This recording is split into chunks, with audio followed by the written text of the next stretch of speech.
Vámonos con Marta Lamas y Mauricio Merino. Querida Marta, ¿cómo estás? Bien, ¿y tú, Mario, Muy bien. Mauricio? Pues ¿Cómo andan? como dicen algunos, ya cansado de hablar de la historia, en lugar de Híjole. temas más normalitos. Querido Mauricio, ¿cómo estás? Hola Mario, Marta, qué bueno verlos. Igualmente, Sí, Mauricio. Oye, arrancamos contigo, Mauricio, si te parece bien. Va, Mario, para cambiar un poco la conversación, fíjate que estuve leyendo con detalle el informe de la Auditoría Superior de la Federación, el más reciente, Sí. sobre la cuenta pública federal de 2020. Y hay dos asuntos que me gustaría contarles, porque a mí me preocupan mucho, porque están muy relacionados con la opacidad con la que se ha manejado el dinero público y con los riesgos que la misma Auditoría Superior de la Federación advierte en materia de corrupción.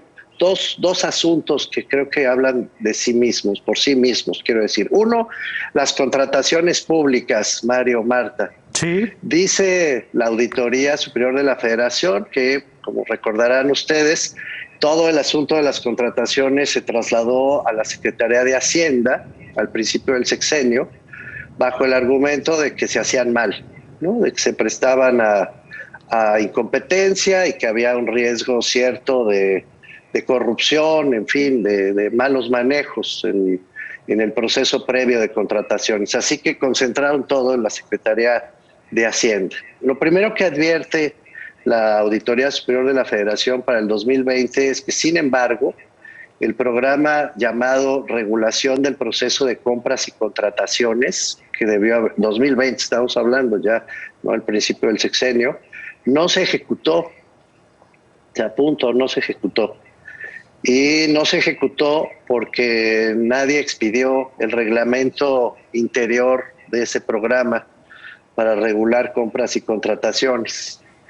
Esto trajo seguramente como parte de las consecuencias, hay más, pero hay dos que me parecen sumamente relevantes, que no son motivo de observaciones posteriores. Estos ya son datos consolidados. El primero es que en el sistema Compranet, Mario, Marta, que es el sistema electrónico que se diseñó para hacer completamente transparente el proceso de contrataciones del sector público federal, todas las contrataciones, dice la auditoría que se detectaron deficiencias en el registro, estoy citando, de los 154,297 contratos suscritos en 2020.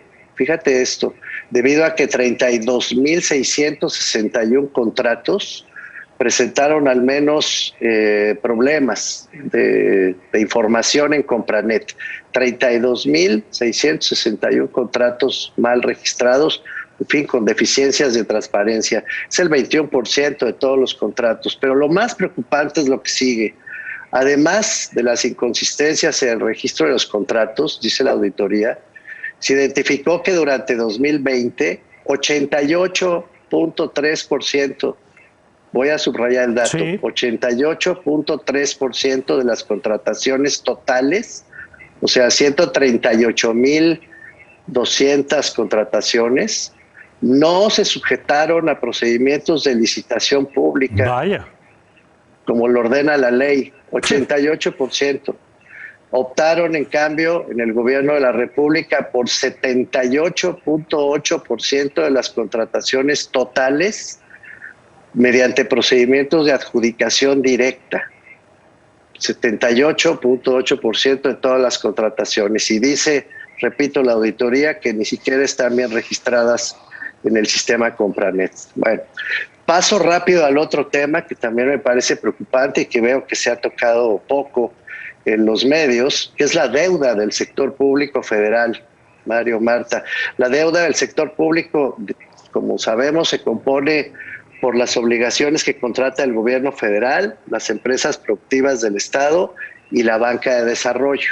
Entonces, nos dice la auditoría que en el 2020 el saldo de la deuda bruta del gobierno federal y de las empresas productivas del Estado fue superior en 870,200 millones de pesos, 6,6% real de aumento, y 164 mil millones de pesos reales de deuda, 4.5% más para las empresas productivas del Estado. Es decir, para decirlo en una cifra rápida, la deuda neta, o sea, ya descontando todo lo que hay que descontar, ascendió a 12 billones, 17 mil millones de pesos al cierre del 2020. Esto es una cifra mayor en 990 mil millones de pesos respecto del 2019. Y como proporción del Producto Interno Bruto, tuvo un aumento del 6.9%. Es decir, pasó, según los datos de auditoría, de 45 al 52% del Producto Interno Bruto, Mario, Marta. Esto no es de lo más grave. Lo más grave es que ya la auditoría advierte que en estas cifras, que ya son de aumento en todos los casos, ya estamos en zona de riesgo por problemas de pago. Y además advierte la Auditoría Superior de la Federación que, lo dice literalmente, la publicación de la información sobre estos problemas de deuda, se requiere contar con datos precisos sobre el ejercicio de estos recursos y los elementos que explican su variación, porque no se están publicando adecuadamente en los portales ni en la información que se entrega a la Cámara de Diputados. Dos datos muy preocupantes, Mario, Marta, sobre la forma en que está gestionando el dinero público en México. Pues muy clara la información, Mauricio, qué bueno que la pones en la mesa de la agenda. Y vamos contigo, Marta, hay una noticia que viene desde Colombia. Sí, una noticia que también la prensa le ha dado, digamos, poca cobertura y que es muy importante, y es la resolución de la Corte Constitucional en Colombia, que hace una cosa similar a lo que hizo nuestra Suprema Corte, que es que despenaliza, ¿no? Que dice que no hay que criminalizar a las mujeres que aborten antes de las 24 semanas.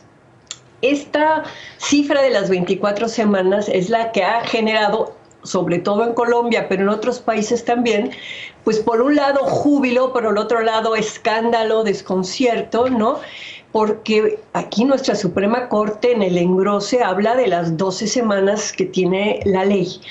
Y yo quería justo traer la reflexión de por qué las 24 semanas, que es una discusión de la bioética laica, la que se apoya en el conocimiento neurológico para sostener que una criatura, que un feto de menos de 24 semanas no tiene posibilidad de vivir, ¿no? Ha habido casos muy excepcionales en donde han salvado a un feto de 5 meses y 3 semanas y bueno, la vida, la calidad de la vida queda ciego, con problemas pulmonares y acaba muriendo muy pronto. Entonces, en el mundo de la bioética laica, porque hay una bioética religiosa que piensa que desde el primer momento hay alma y entonces no hay que tocar ese producto humano, pero lo interesante es que esta discusión sobre las 24 semanas, quien va a dar el marco, digamos, de cómo manejarlo, va a ser el Reino Unido, que en 1967 estableció en su ley de aborto este límite, este plazo. Y a lo largo de, pues ahorita ya llevan 70 y tantos años, ¿verdad?, de dar estos abortos, se ha visto una cosa muy interesante, es decir, son abortos casi siempre por cosas muy dolorosas, ¿no? Porque se encuentran malformaciones fetales que no se encontraban, digamos, con un screening genético, ¿no? Sino que hasta que el feto es más grande se puede ver, o también problemas con la salud de la mujer, incluso con el riesgo de vida de la mujer. La mayoría de las mujeres abortan a las 8, a las 10, a las 12, a las 14 semanas. Pero esta discusión sobre el aborto de segundo trimestre es una discusión médica muy seria que está, digamos, sustentada por muchos años de investigación. Realmente que la Corte colombiana la haya tomado como el parámetro, ¿no? Para decir, de menos de 24 no se puede criminalizar a las mujeres. Ahora falta, digamos, el Congreso, las leyes que se van a tener que hacer.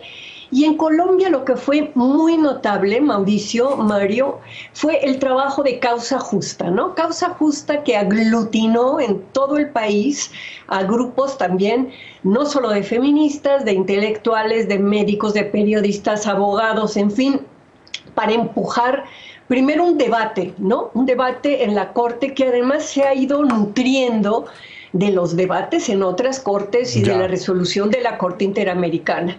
Ojalá y la Corte en Estados Unidos, que está a punto de revisar la ley de aborto de 1973, ¿no? Ojalá y se ponga las pilas y vea lo que han planteado tanto la Corte de México como la Corte de Colombia. Y es una muy buena noticia que sea una perspectiva bioética laica con gran desarrollo jurídico, la argumentación, la que establece esto, porque va a ser realmente muy difícil de echarlo para atrás. Ya. Pues eso es lo que les quería comentar el día de hoy. Pues muchas gracias, Marta. Bueno. Gracias, Mauricio. Nos vemos. Cuídense mucho, qué bueno verlos. Igualmente, Mauricio, sí, Marta. Cuídense. Bye. Gracias a los dos. Nosotros nos vamos un corte. Vamos a regresar con el tema de los periodistas. El protocolo de protección está funcionando, no está funcionando, se acumulan los casos. ¿Qué pasa con las investigaciones? De eso platicamos con Artículo 19 regresando del corte.